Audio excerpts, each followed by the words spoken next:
Olá pessoal, tudo bem? Ouve essa história, é bem interessante. Quando eu era pequeno, minha mãe, aliás, né, até hoje ela é exímia cozinheira.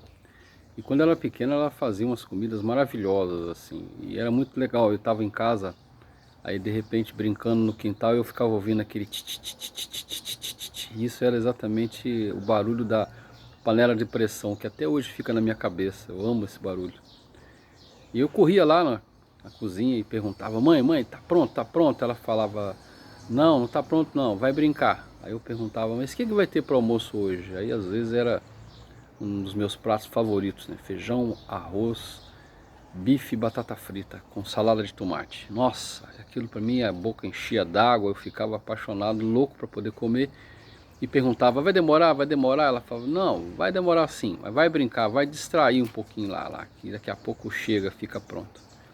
E eu saía, né? Ia lá para dentro de casa, brincar, fazer minhas coisas, tentar me distrair um pouco da comida, né? Ou do tempo que levaria para ficar pronta a comida.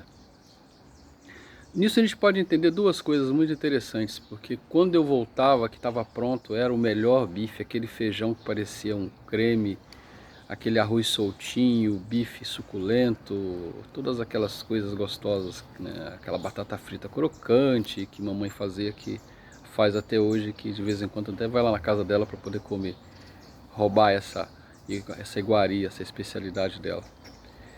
Mas aí tinha uma lição muito interessante, que era as diferenças entre expectativa e ansiedade. Eu ficava cheio de expectativa nessa hora, porque eu sabia que o bife era muito gostoso, que a mamãe cozinhava muito bem, então não tinha tristeza, não tinha angústia, não tinha medo. Só tinha mesmo aquela vontade de chegar a hora que a gente ficava sonhando em passar a faca no bife, né? Por outro lado, também tinha uma coisa muito interessante, que quando a gente aprontava, e olha que eu não era muito de aprontar, mas sempre você fazia alguma coisa, quebrava um copo, falava um palavrão.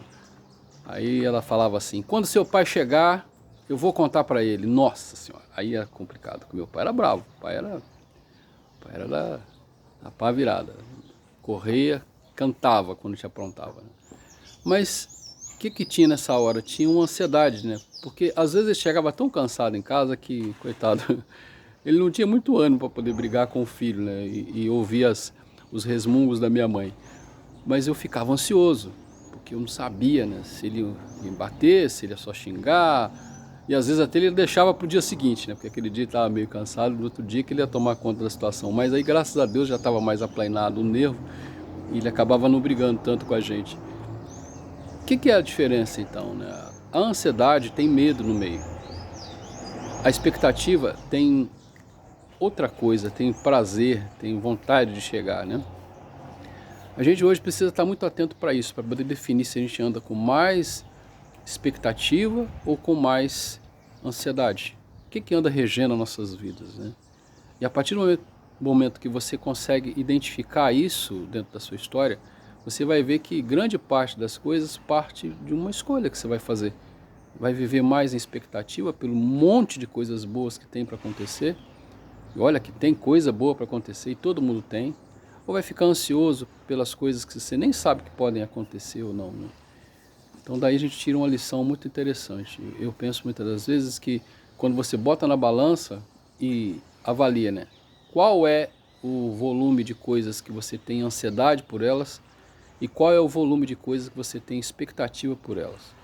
Daí eu peço para você, te coloco o seguinte, né, cultive as coisas que você tem expectativa e espere, se entregue de forma dócil e tranquila na expectativa, nas ansiedades. Não seja tão vidrado ou ligado nas ansiedades, que você vai ver que a vida vai ficar mais leve e as expectativas vão adoçar em muito as suas ansiedades, ok? Beijo no coração.